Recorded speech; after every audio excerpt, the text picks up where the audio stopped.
Assalamualaikum warahmatullahi wabarakatuh. Jadi ya kali ini penulis ingin bahas soal minyak goreng, terutama soal orang yang anti minyak goreng.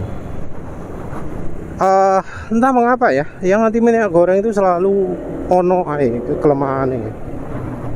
Jadi orang yang anti minyak goreng banyak salahnya, salah data, salah asumsi, bahkan salah ilmu.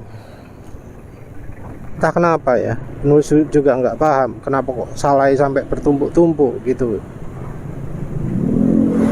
Ya terutama sih karena orang itu lebih dengarkan omongan kosong gitu. Jadi yang anti minyak goreng itu sering ngomongnya, ngomong pakai data, ngomong pakai ilmu, ngomong pakai ilmiah, ngomong pakai penelitian. Tapi kemudian apa yang dia omongkan itu nggak ada datanya, nggak ada ilmunya, nggak ada sumbernya, nggak ada penelitiannya.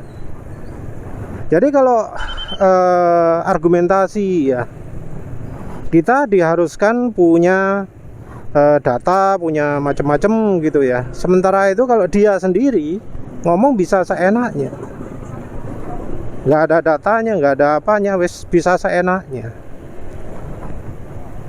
Ya yang anti minyak goreng jelas-jelas seperti itu ya, yang Bang Anjar Channel itu ya, dia kan ngomong orang yang pakai minyak goreng ini yang dicari apa, nulis lupa kata-kata tepatnya ya, pokoknya kesan yang penulis tangkap, dia ngomongnya adalah orang cari minyak goreng itu butuhnya apa, ngejar akselerasi atau ngejar ketahanan. Nah kalau ngejar akselerasi, mau campuran berapapun minyak goreng, oli mesran campur minyak goreng, nggak akan bisa mengalahkan akselerasinya oli Enduromatic 10W30. Jadi berkali-kali ya dia ngomong gitu, berkali-kali ngomong mesran campur minyak goreng nggak mungkin mengalahkan akselerasi 10W30. Terus dia kemudian ngasih alternatif, kayak kalau yang lebih sip lagi Delvac. Kenapa lebih sip? Karena semi sintetik. Terus kasih yang lebih sip lagi, kasih Fastron, kasih Shell Ultra. Kenapa? Karena full sintetik. Jadi dia memberi kesan bahwa kalau pakai oli full sintetik itu pasti lebih kencang, lebih enteng. Ya lagi-lagi dia nggak pakai data.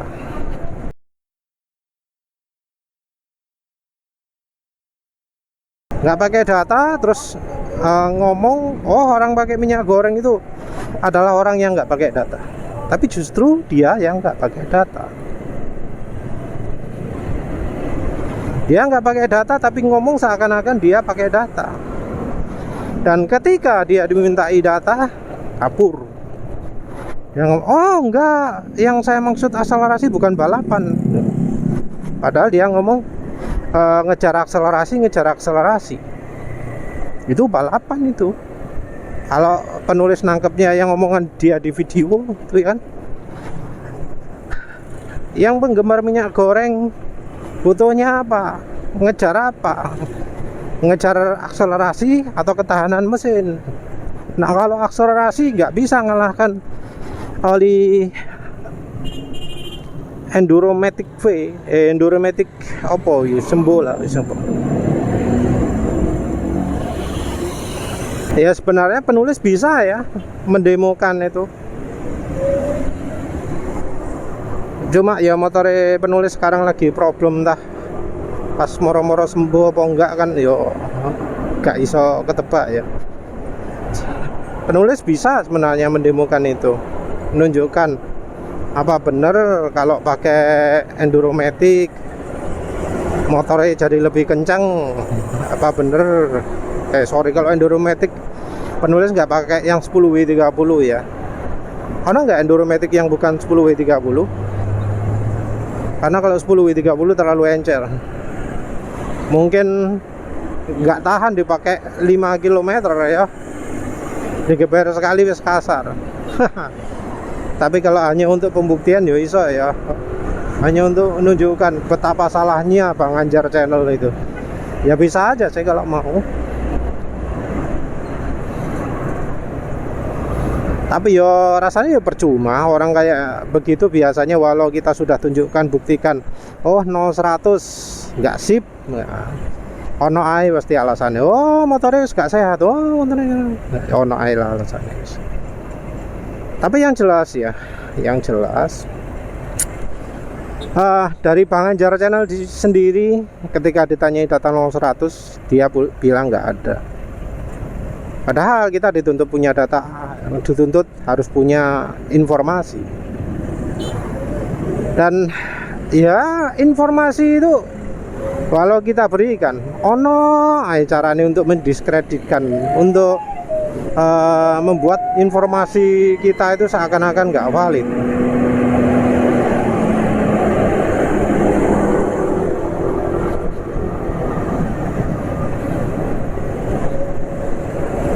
Jadi misal data yo, pakai data 0-100 pasti mintanya dyno. Selalu ya. Padahal ya aslinya ya mau dyno pun ya bisa. Apalagi cara dynonya itu biasanya kan mesin dingin di dyno disebut kondisi standar. Terus ketika sudah ditambahi mesin sudah panas, tenaga nambah. Nah kalau dynonya seperti itu, maka campuran minyak goreng dijamin hasilnya lebih tinggi. Bodoh banget. Terus ya kalau apa kita ngomong data ya, sebenarnya 0-100 itu kan sudah data. Apalagi ya penulis ini kalau melakukan 0-100 kan ya termasuk konsisten. Misal uji oli kemarin kan ujinya beberapa kali ya. Ketika uji normal di tempat biasa itu piro 18,9 atau piro gitu ya. Terus uji di tempat agak jauhan ketemu 19,1. Ya sebenarnya nggak beda kan, itu cuma 18,9 sampai 19,1. Angkanya deket-deket sekali. Jadi angkanya yo wis itu angka normal, bukan angka yang apa terlalu bervariatif. Nggak kayak angkanya misalnya itu Piotr Tester. Piotr Tester itu kan ujinya cuma sekali. Coba kalau dia nguji 3 kali, apa angkanya sama? Kan enggak. Kalau kita lihat angka-angka yang dia buat di Excel, kan angkanya yang buradul gitu. Angkanya nggak konsisten. Nah, sayangnya orang-orang kayak yang anti minyak goreng itu sering nggak lihat yang seperti itu. Angka-angka yang ujinya nggak konsisten selalu apa ya, dianggap luar biasa, dianggap wah ini sudah mewakili gitu ya. Nggak cuma uji gesek saja ya, tapi juga UOA. Jadi UOA itu kan yang dipentingkan itu adalah aus di bagian logam ya. Bagian logam itu kan aluminium, Fe besi, terus sama apa mana silikon. Ada juga tembaga kalau nggak salah, ono nggak? Tapi yang jelas ya dari hasil uji UOA itu ya, yang bisa kita lihat angkanya berapa? Kan antara 1 sampai 5 gitu kan. Nah itu bukan angka signifikan, itu bukan angka yang bisa jadi patokan. Itu angka itu bisa disebut random. Jadi percobaan yang sama diulang kali kedua, angkanya bisa aja fluktuatif.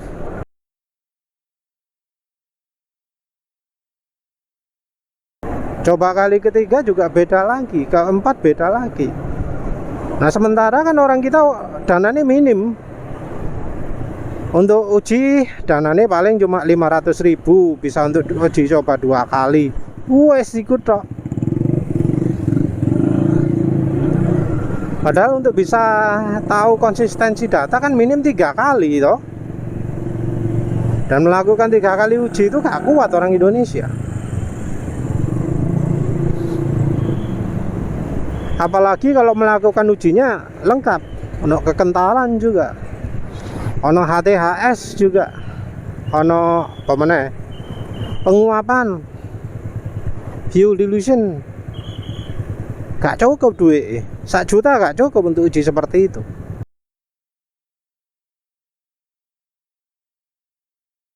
Dan di Indonesia juga nggak nemu ya yang jenenge shear stability. Kalau untuk uji partikel sebenarnya ada ya, uji apa jenis low. Sono sing ngomong, pemirsa yang ngomong apa, analisa bahan oli ya. Tapi ya masalahnya untuk bisa menganalisa itu perlu tahu molekul-molekulnya apa ae.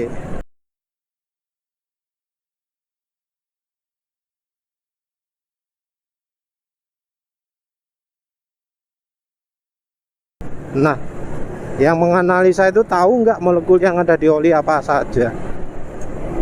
Nek gak tahu lah, gak bisa nyebut bahannya lah, ya podo ae, ganti tebak-tebakan bisa. Engkau nanti kita terima datanya cuma dikasih, oh yang berat molekulnya segini, jumlahnya segini, berat molekul segini, jumlahnya segini. Wah, ya gak bisa ngomong apa-apa kan ya.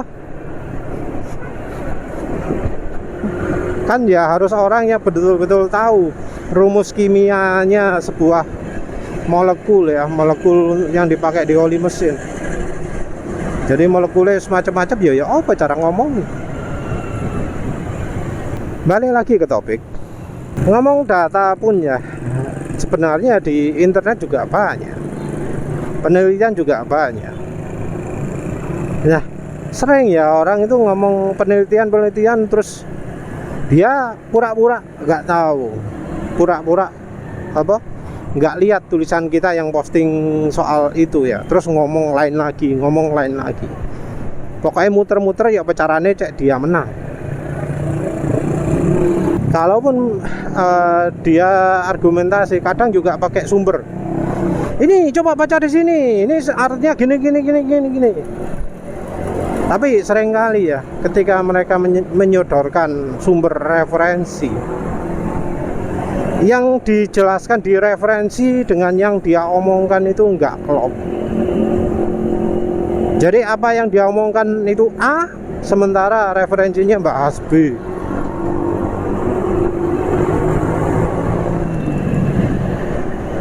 Penulis sudah beberapa kali kayak gitu nemu ya. Orang yang kayak gitu ya langsung blokir, wis gak ada manfaatnya ada di grup, gak ada manfaatnya nang channel. Uji wong tok isone. Juga tentu pembohong-pembohong lain ya yang ngaku, wah saya sudah pakai minyak goreng mesin saya jadi rusak. Disuruh jelaskan detailnya, omong kosong. Tapi yang jelas ketika kita diskusi, kita ngomong-ngomong, seringkali orang yang anti minyak goreng itu nggak bisa memberikan data ya, omong tok gitu. Walau nggak pakai data, dia itu bisa manipulasi orang lain sehingga seakan-akan omongan dia itu berdasarkan data, padahal enggak. Jadi ya kadang ngomong, para ahli mengatakan, mengatakan sebenarnya minyak goreng itu gini sebenarnya. Atau misalnya wes gak ada sumber informasi macam-macam, dia ngomong karena minyak goreng itu begini, maka efeknya adalah begini. Contoh tadi penulis nemu ada yang ngomong, ya pakai minyak goreng itu gini, memang lebih halus karena minyak goreng itu encer, karena minyak goreng itu mudah menguap. Dan ketika dicampurkan 10%, maka efek negatif mudah menguap ini nggak begitu kelihatan gitu ya. Jadi ngomongnya seakan-akan logis ya, tapi butir-butir yang ia masukkan ke situ nggak logis. Encer itu bener, tapi ya encernya nggak encer sekali. Terus mudah menguap, nah itu yang nggak bener. Karena ya banyak ya penulis menguji minyak goreng lawan oli mesin, dan hasilnya adalah ya gak iso ngalah oli mesin. Selalu oli mesin yang habis duluan. Bahkan itu oli-oli yang rekomendasi sekalipun, oli-oli yang menurut penulis paling top sekalipun, gak apa-apa nih dengan minyak goreng. Bahkan minyak gorengnya minyak goreng yang murah sekalipun. Jadi kalau soal daya tahan panas, gak apa-apa nih oli mesin itu. Penulis masih belum pernah menemukan oli mesin yang bisa mengalahkan minyak goreng dalam sesi daya tahan panas, yaitu penguapan dan berubah warna jadi hitam. Kalau nak sing iso. Nah, soal kekentalan ini juga sering jadi apa ya? Jadi protes-protesnya ya. Jadi yang namanya minyak goreng itu mungkin sama lah ya kayak oli yang penulis pakai sekarang ini. Oli mobil One ESP X3 0W40 diuji penulis uji kekentalan pakai bola jatuh, ketemunya 1,23. Itu wes mirip minyak goreng gitu, karena minyak goreng sekitar 1 detik. Catatan penulis yang dulu bimoli itu 1,03 detik kalau nggak salah. Jadi itu wes dalam kondisi dingin itu wes kayak minyak goreng. Tapi ini sekarang penulis pakai ya siang hari, walau siang hari ini rada mendung. Rasanya kayak apa? Malah rasanya kayak oli diesel. Jadi ini oli encer ya, tapi nggak begitu kasar. Si ono halus-halus sih. 0W40 waktu suhu dingin 1,23 detik. Oli 20W50 sekitar dari 2,5 detik sampai 3 detik ya. Ini 1,23 detik. Beberapa kali lebih encer itu. Ya memang olinya 0W40, depannya 0. Kalau dingin encer sekali. Tapi ketika panas ya ternyata nggak begitu encer. Ya minyak goreng ya ada begitunya juga ya, walau tentu nggak sampai level 40 ya. Mungkin cuma sampai level 30. Nah sebenarnya ya orang itu juga salah ketika membandingkan minyak goreng dengan oli mesin, terus menilai layak atau tidak layaknya berdasarkan kesamaan kekentalannya. Jadi kayak yang dilakukan ada manfaat, itu salah ya.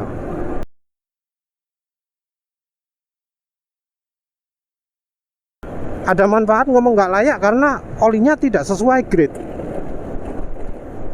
Lah yang namanya grade ya itu harusnya dilakukan kebalik. Jadi grade itu dilakukan dengan mengukur kekentalannya dulu. Jadi ketika kita beli oli terus lihat ada grade-nya, itu karena olinya sudah diukur kekentalannya. Setelah diukur kekentalannya terus dikasih grade-nya. Jadi kalau kita mau melakukan grade terhadap minyak goreng, maka kita uji dulu kekentalannya minyak goreng. Uji dulu berapa sih kekentalan minyak goreng di suhu 100 derajat Celcius. Setelah ketemu kekentalannya, baru kita cari di tabel yang namanya SAE J300.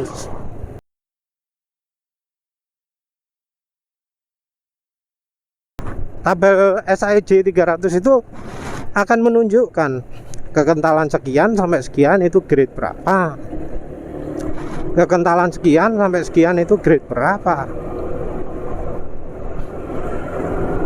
Yang perlu kita lakukan itu ya sebenarnya seharusnya seperti itu.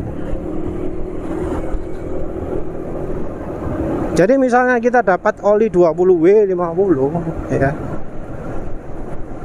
itu artinya olinya punya kekentalan yang antara sekian sampai sekian. Jadi kita bisa memverifikasi apakah pabriknya itu sudah benar melakukan grade-nya.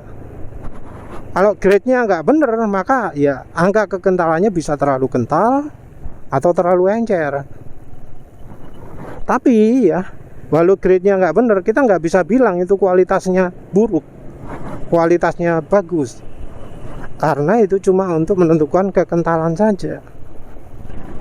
Oli bagus dan oli buruk tidak dibedakan dari grade-nya, tapi kemampuan-kemampuan yang lain. Apakah olinya mudah menguap, apakah olinya mudah jadi hitam, apakah olinya mudah jadi terlalu encer ketika kena RPM tinggi. Jadi nggak cuma viscosity index, kita juga ya kalau bisa sih ngukur shear stability index.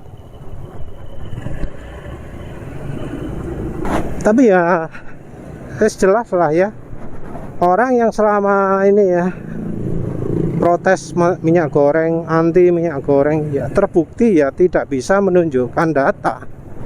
Dia ngomongnya pakai data, tapi ya nggak bisa menunjukkan data. Dan sekalipun ada yang pakai data, dia ngambil kesimpulannya terlalu sembrono, sehingga kesimpulannya salah. Kalau yang barusan ini ya Bang Anjar Channel, jelas dia nggak punya data.